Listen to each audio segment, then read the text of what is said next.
I love games, you like games, but why do games take so long to make? When was the last time a Grand Theft Auto came out? When was the last time an Elder Scrolls game came out? Why does Fallout not going to be released until 2020? I think we can find the answer. To announce our next adventure. Something to look forward to. You're spending the time, and throughout all that time, we'd often talk about and dream up a release date that we delay. It has taken Bethesda the same amount of time to make Starfield as it did to make Oblivion, Stop right there, criminal scum! Fallout 3, Within my hometown. and Skyrim. Hey, you're finally awake.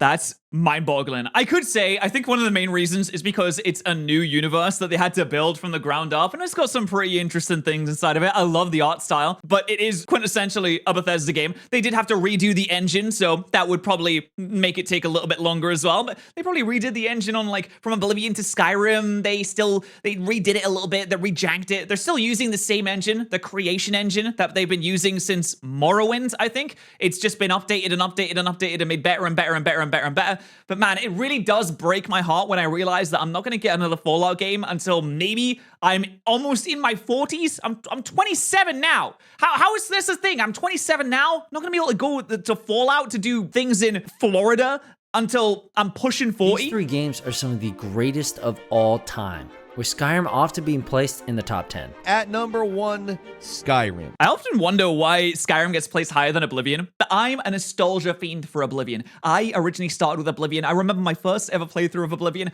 I grabbed it when I was probably like 12 years old. I went home, I started an Argonian character, I became a lizard man, and I started exploring, had no idea where to go, got lost, went into the arena, died, put it down, didn't play again for 2 years, and after that, man, I was hooked. I came back, I truly understood it. 1,000 hours easily in Oblivion. Skyrim is pretty good as well. I mean, it's just as good. It's awesome. I love it. But there's something in Oblivion that just holds a special place in my heart. So what happened? Why does it take so long? Where's all the games? Cyberpunk has actually been delayed again. In 2007, It should have been alone, delayed we got again. Halo 3, Mass Effect, Portal, TF2, BioShock, Super Mario Galaxy, Uncharted, The Witcher. Holy crap, I couldn't even get that out. Not to mention, Dude, 2007, straight up, one of the greatest greatest years in video game history. Just the things that you listed, it doesn't even encompass half of the great games that came out in 2007. They slipped something in the game developer juice. They put a little bit of crack in with the sandwiches they serve at their workplace, and they went crazy because, my God, they released so many good games in 2007. all the great games in 08, We're all looking for that special someone. 09, I'm sensing some history here. and 2010. We will fight. 2020 was good. 2011 was good. You look at the past few years, and there's a great game or two in there, but most aren't great. If we were to get just a couple of games like the ones in the late 2000s today, the internet would lose its mind. All right, 2023, honestly, I think 2023 is the renaissance of good video games. Just this year so far, we have had Tears of the Kingdom. We've had Baldur's Gate. I've never played Final Fantasy 16, but people say that one's really good. We've had so many good games. We've had Starfield come out. A lot of people donking on Starfield, but to be fair, it's the standard Bethesda experience in space. People are going to like it. Some people won't like it. I mean, it's pretty popular to dunk on Starfield right now. And, you know, I have my issues with it. There was a moment in Starfield's writing that was so bad, I got angry and it changed my brain chemistry, which I have never gotten upset at a video game's writing before because it's just a video game. Why do you care that much? But it was something so dumb, so simply fixed that it just made me upset. And I really wanted it to be good because I'd waited so long for this game, and I trusted and I believed in Todd Howard, my God and guarding savior, guiding lights, and it just fumbled. For the most part, I am enjoying Starfield. 2023 has been really, really good. Oh my God! Oh, Spider-Man's coming out as well. Sometimes I wonder if it's just nostalgia, me idolizing the past like so many of us do. But looking at these lists of releases, I think it was better. Oh, I mean, 2021 was not a great year for video games, was it? Jeez. Halo Infinite came out and it was fine, I suppose. It kind of flopped a little bit. Far Cry 6 is another Far Cry game. Psychonauts 2, actually a banger, let's be honest. Mass Effect The Legendary Edition is just a 2007 game, along with a 2009 and a 2012 game, all put into one, but it's still really good and you should play the Mass Effect series. Disco Elysium is one of the greatest video games of all time, so I will say, they did absolutely have a banger with that one. But 2007 just looks unbeatable to me. Why are we including Harry Potter and the Order of the Phoenix in the good video games from 2007, though? I don't understand that one. Better. Every year in the 2000s, studios brought their A game.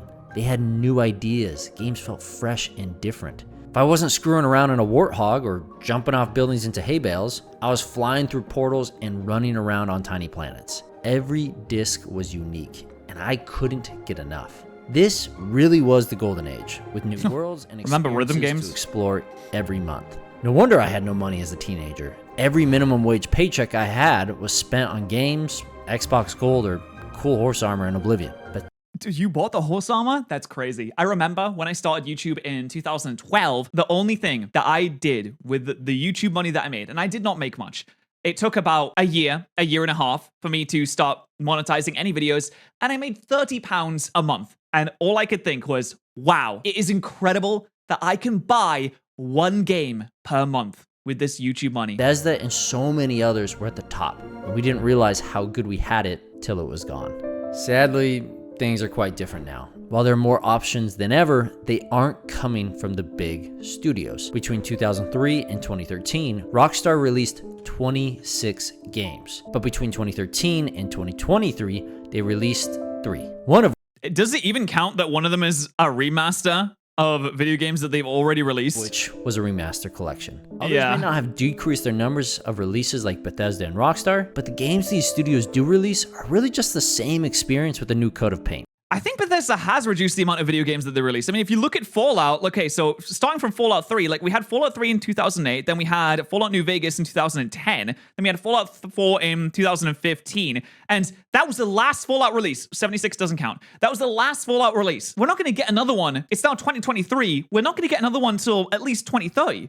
Because they announced recently that the new Elder Scrolls game is in early development. Even though it was announced 3 years ago, they just came out recently and said, oh yeah, no, sorry, we forgot about that. We're going to start working on it now. Sorry, we were too busy in space. So we're not going to get the Elder Scrolls for, I would assume, another 3-4 years, maybe 5 at a push, because these things take so long and they're only taking longer to make, which means the next Fallout after that, probably about 10 years away. Oh my god, it's gonna be 10 years. Oh no. The best innovations now come from indie or AA. Long gone are the days that AAA studios take a risk. And it sucks. I'm a huge advocate of indie games, but the reality is these small studios will always be limited in scope. They can't build games like Starfield, at least not yet. Money is vital if you want to make something enormous like this, with all the bells and whistles. I actually think that it's totally okay for video games not to be absolutely huge and massive and have 7,000 different places to go, have a massive open world, but you can also get 7,000 companions and you can play the game in 50 different ways. I think it's okay for an indie game to do one thing and do it really well, like Slay the Spire,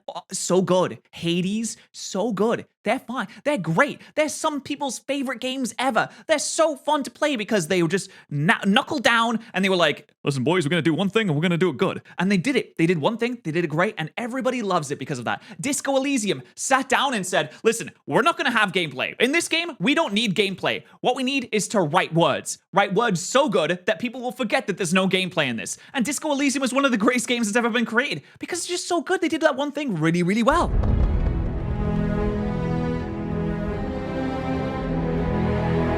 We need both the Starfields and the Stardews. We need the companies that shaped the golden age to make more games again and not be hot garbage. The problem is, as the gaming market has grown, expanding faster than any other entertainment sector, AAA experiences have become bloated, focused more on technology, specs, and map sizes. Mine are bigger than yours. I mean, Fallout 4 was 16 bigger than times the Fallout detail. 3, and Fallout 76 was 4 times bigger than Fallout 4. I hate it. If a game developer ever comes out and says, guys, we have the biggest map. No one has a map as big as ours. No one will ever be able to walk to the other side of this map because it's so big. That immediately sets off red alarms. It's like, wee woo, this is a problem. Don't buy that video game. It's probably boring because running around a big map is not interesting. It's not fun. I'm not having a good time when I'm going from A to B. I didn't buy Death Stranding. I don't want to play Death Stranding, okay? But 76 at release was about as fun as watching paint dry. The focus of Bethesda is bigger worlds and impressive graphics to wow players into purchasing. The question of the studio became, how big can we make this game to wow the player not how can we make this game fun for the player.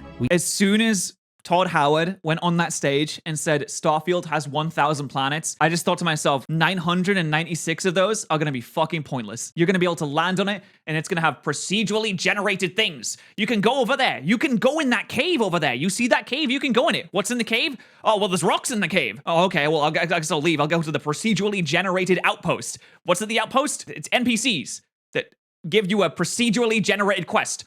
Hello, sir. Can you stick these scanners down over there? There's a bear over there. Could you take out that bear, please? It's making my outpost hard to live in. Boring. Don't care. We entered the age of the spectacle, where it's more important that people perceive value than receive value. And I'm going to repeat that real quick because I really want to drive this home. It's more important that people perceive value than receive marketing, baby. Value. The goal of these game studios is to excite players using trailers and buzzwords like Next generation. Powerful narratives with the cutting-edge new technology. 16 times the detail. I will say, Bethesda does detail really well. My God, did they do detail well.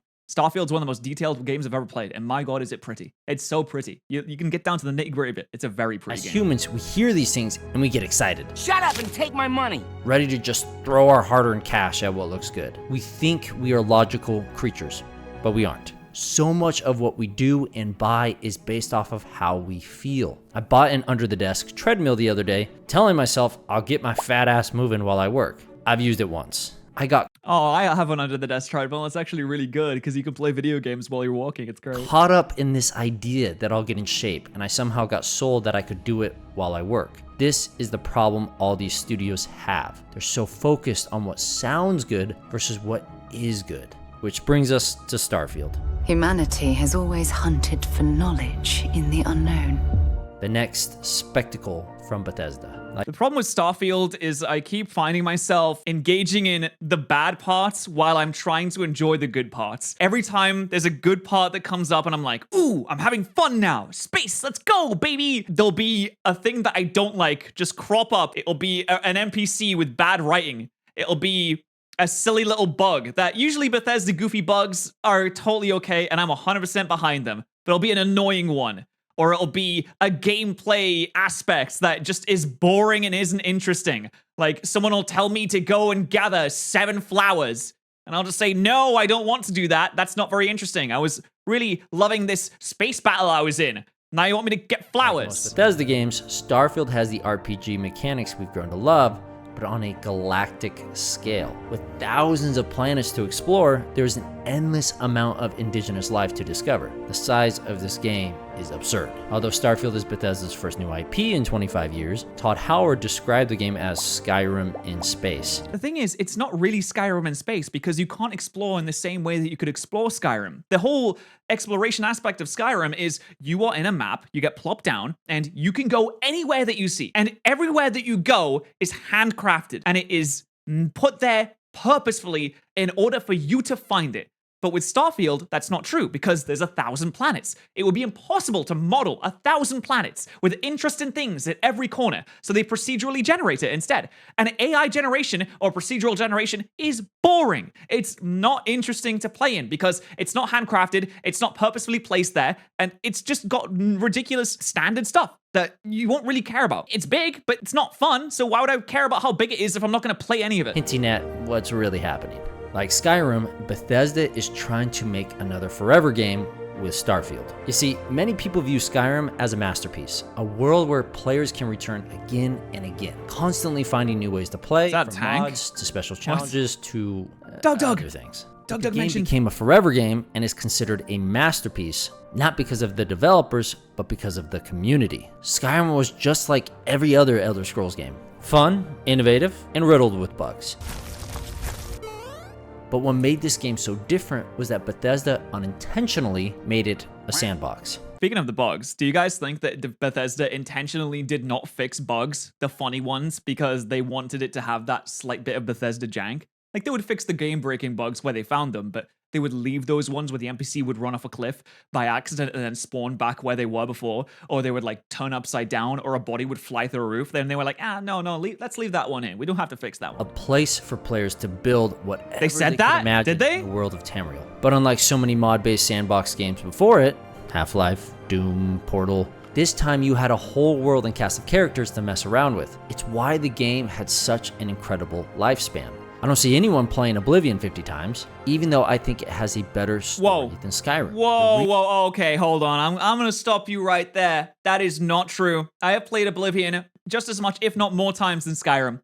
I don't really see any difference in the way that the game is crafted and the way that the mods have interacted with it, because the modding community for Oblivion was just as strong, maybe not just as strong because it wasn't as popular of a game, but it was pretty much just as strong as it was for Skyrim. People love Oblivion. It holds a special place in their hearts. Maybe it's my nostalgia speaking. Maybe I'm the only one that thinks this way, but I have replayed Oblivion so many times. So many goddamn times, a ridiculous amount of times, to the point where people would say, oh, Daniel, that's way too, you should probably stop playing that game. It's getting slightly concerning that you're doing so much. Reason why people still play this game is because Bethesda accidentally created a forever game. And Todd Howard agrees. 12 years after Skyrim, we're looking at a game that has over 60 million copies, and all these people playing it, and they're still playing it. And so we have learned we need to build in from the beginning a game that has this long-term play thought of, so that, hopefully, people are playing Starfield a long time. They caught lightning in a bottle with Skyrim, and they want to do the same with Starfield by building all the tools necessary. It's kind of like Minecraft. The game is the perfect stage to tell your story, and Bethesda wants Starfield to be something similar, to be a stage to tell your story in a futuristic space world. But there's definitely the potential for it, and the story is quite engaging, and it has some interesting twists and turns. Man, I can't get over that NPC writing though. I mean, NPC writing in Skyrim was never good either, but man, it's rough. It takes time to develop, lots of time. So the primary focus of Bethesda is no longer creating a story for people to enjoy and move on, but to create a game where you and others can create new experiences. Like Todd said in that same interview, there are people that do want to come to a game,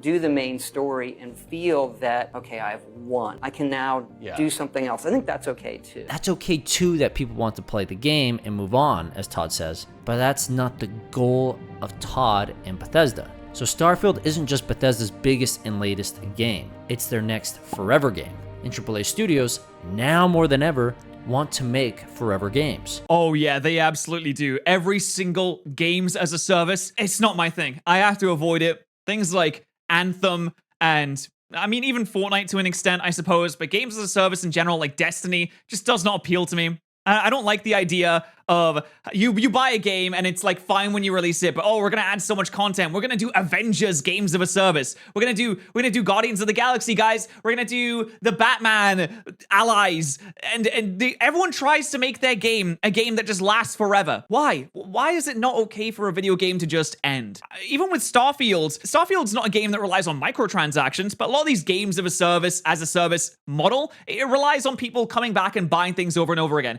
Even GTA 5 is like that now. That's a game as a service, and it's just sad that we can't have a really cool experience that just ends. We instead have to siphon as much revenue and money and time and eyeballs from people. It's not longer about making a really good experience that is memorable. It's more about making an experience that people want to stay on. It's like TikTok for video games. It's not about, is the TikTok good? It's about, oh, you didn't look away from the TikTok? Well, that's what makes it important to us. Titles that will last a decade or even two. A game they can continue working on and supporting long after release to generate more money than ever thought possible. The golden age of consistent lineups is over, and it pains me to say that.